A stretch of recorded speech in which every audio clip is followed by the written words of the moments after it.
I'm Stephanie Donaldson, and over the course of the next 4 lectures, I'm going to be helping you to get to grips with being an organic gardener.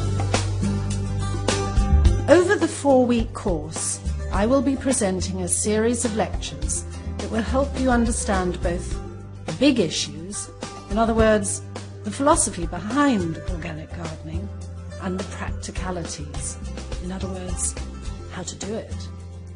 I will guide you through the steps you can take to adopt a chemical-free, sustainable and benevolent way of caring for your garden that will be good for your health and that of the environment while keeping your garden looking great.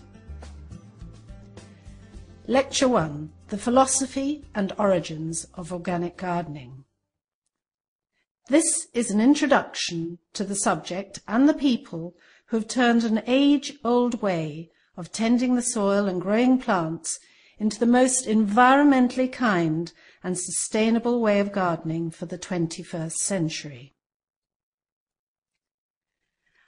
I'm an organic gardener, and presumably, given that you've signed up for this course, you are too, or would like to become one.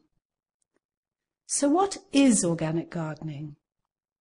At its simplest, it is cultivating the soil and growing plants without the use of chemical fertilizers, pesticides, or fungicides. Organic gardeners believe that the key to successful growing is to create a healthy soil. It is a safe and sustainable method of gardening that ensures that the soil is passed on from generation to generation in good heart. Done well, it is also the most environmentally friendly way to garden, and is now widely recognized as such. So why does this matter?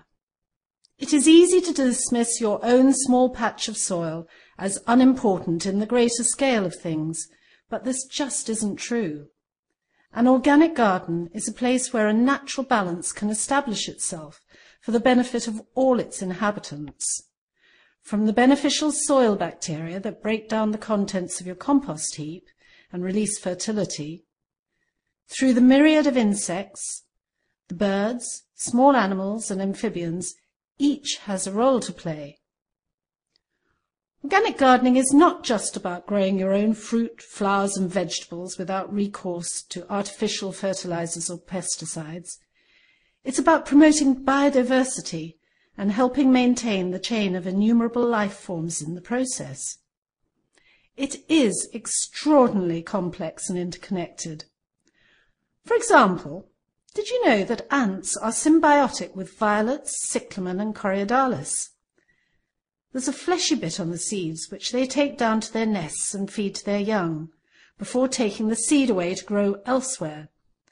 So before dismissing anything as a nuisance or irrelevant, we should be aware that everything has a role in the organic garden, even those we would rather be without.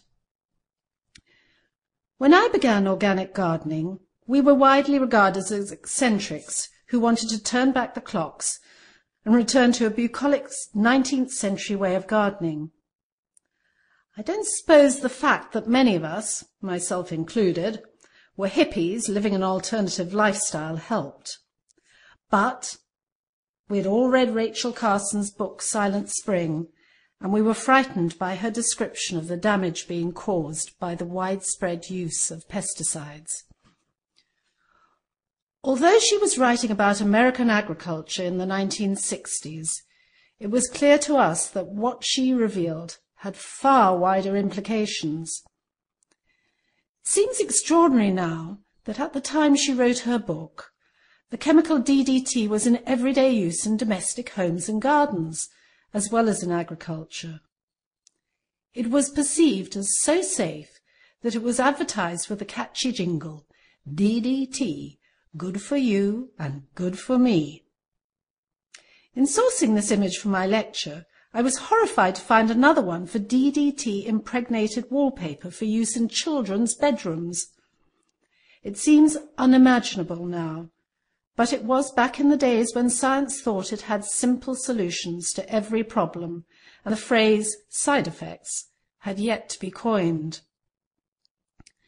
But in Silent Spring, Rachel Carson uncovered the unforeseen harm these pesticides were having on the environment, particularly on birds.